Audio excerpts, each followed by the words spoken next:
even in banking, I was fashion conscious because I had to look a certain way for my job.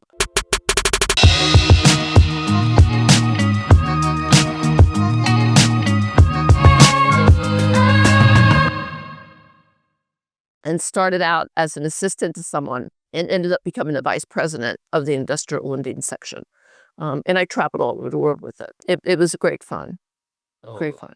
So let's go back to 27 Yeah. when you were in the bank. So till now that you came back to the modeling scene. At those time, did you feel like there was something you were missing out in the fashion space or? Actually, yeah, because I love fashion. When I look at designers such as yourself, I look at not only just what you wear and what you're making, but I think of what goes into that. I miss the creative side of fashion because even now when I go shopping, the model comes out of me because I'm looking at structure, I'm looking at design, The silhouette. the silhouette of how it's going to look on me. So being in banking, because I wore suits all the time and dresses, I was always conscious of what was going on in the fashion world. You can't always wear a Chanel suit, you have to have a variance of what you wear. And so even in banking, I was fashion conscious because I had to look a certain way for my job.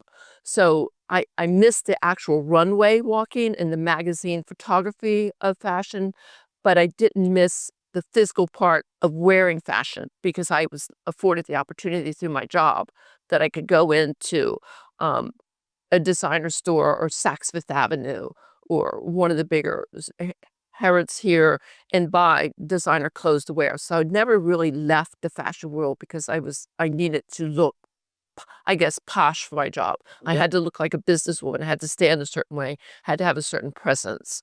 So banking actually kept me in fashion, quite honestly.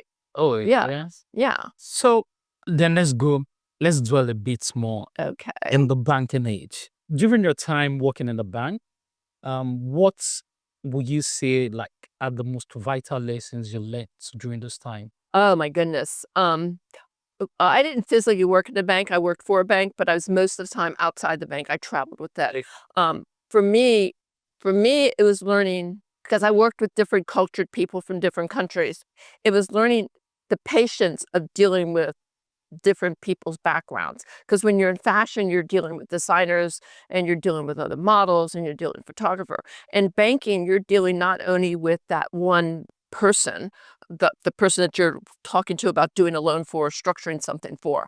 You're working with their whole group of people. So you have to learn to look at personalities when people talk to you. First off, when you're talking to someone, look them in the eye, because looking someone in the eye tells you a lot about the person. Are they blinking a lot? Are they moving their head a lot?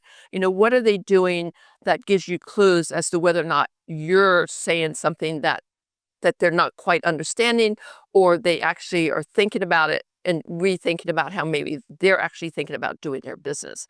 So I learned patience. I've learned to observe people more. I've learned to look people in the eye and to listen intently. Yeah. So those are the things I learned, which I didn't have in fashion, because in fashion, as you well know, you have someone who's sewing clothes on you, and they're fixing your hair the way they want your hair. They're putting your makeup on the way they want your makeup. Being in the business world is entirely different.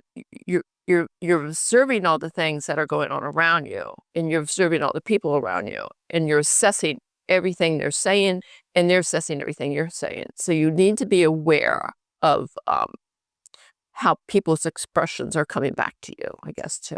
Yeah, it's entirely different. It's entirely different world. I mean, it's like two worlds colliding, quite honestly, the business world and the fashion world.